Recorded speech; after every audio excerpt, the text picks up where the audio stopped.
Je vous ai parlé d'un film qui décrit les martiens qui arrivent et qui révèle, par les réactions stéréotypées, comment en fait les responsables tiennent d'abord à leur place et non pas à prendre des risques, affronter quelque chose de nouveau, d'angoissant, etc. Et là, je crois que c'est ce à quoi on assiste. C'est normal qu'ils tiennent à leur place, ce n'est pas une critique. Simplement, ça devient presque un but en soi. Et comme c'est un but de tous les gens bien placés ou qui ont une place, ça fait la classe assez importante des gens placés, des gens en place, qui veillent à leur place, d'abord, et qui marquent une réelle peur de la perdre, et aussi une passion farouche de la conquérir quand ils ne l'ont pas. Toute la campagne électorale là-dessus est vraiment intéressante. On entend, moi j'ai la passion de la France. Ben oui, il a la passion de gouverner la France. L'autre, j'ai la passion de... Je hais les riches. Ben oui, il a besoin des voix des moins riches. Et on voit même des choses étonnantes. De temps en temps, je rentre chez moi, j'allume les infos, je vois le gouvernement va donner 2 milliards d'économies d'impôts. Donc il va sacrifier 2 milliards pour ceux qui ont besoin. Et on dit, il y a certainement là une intention politique. C'est-à-dire qu'il y a un cynisme, ça veut dire on achète des voix. Chaque jour, j'entre, je vois les infos, il y a une mesure nouvelle pour arracher les voix de ceci, cadrer cela pour que, etc. Avec d'ailleurs une naïveté étonnante, c'est qu'on se dit, si on les achète, eh ben, ils vont voter pour nous. On se demande pourquoi, mais apparemment les gens sont honnêtes. Vous leur donnez de l'argent, ils votent pour vous. Mais quel abaissement quand même de la liberté. Et en même temps, on se dit que c'est peut-être le prix à payer pour la démocratie en tant que c'est le moins mauvais des régimes. Il y a l'aristocratie, la théocratie, la dictature, variée, etc. Et puis il y a la dictature d'un parti unique, par exemple. Et il y a la démocratie, ça veut dire on doit élire des représentants.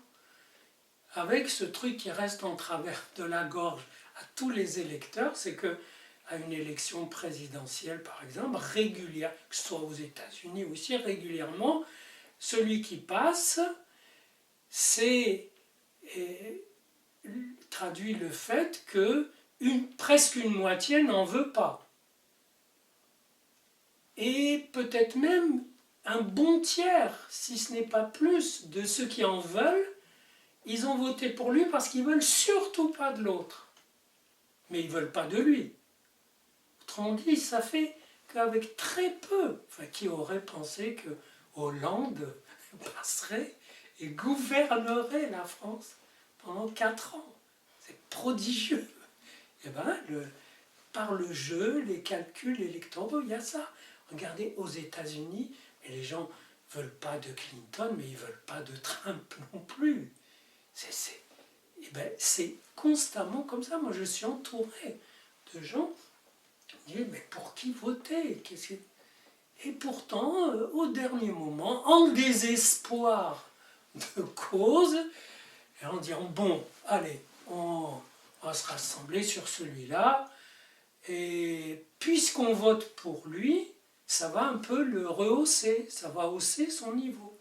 En fait, ça hausse le niveau des apparences. Ça ne transforme pas l'identité de la personne. Ça ne la rend pas plus courageuse. Et d'ailleurs, Hollande s'est très bien tiré de son rôle, surtout dans les moments de deuil. Il n'a pas fait grand-chose dans le social, pour les chômeurs, sauf acheter des places pour que les gens aient une place. et qu'on ne les compte pas comme chômeurs, mais c'est là où il a le plus brillé, c'est dans les cérémonies de deuil après chaque attentat. Là, il a été très digne. D'ailleurs, sa cote a monté. Mais on ne peut pas se payer un président juste pour célébrer les deuils.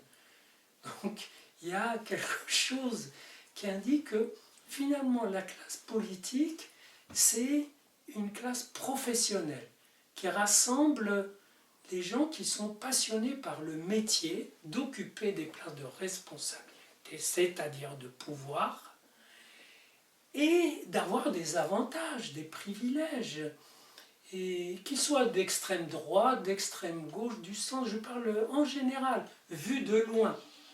Et donc, et c'est une classe professionnelle avec son apprentissage médiatique, parce que maintenant c'est presque une formation aux techniques des médias, etc.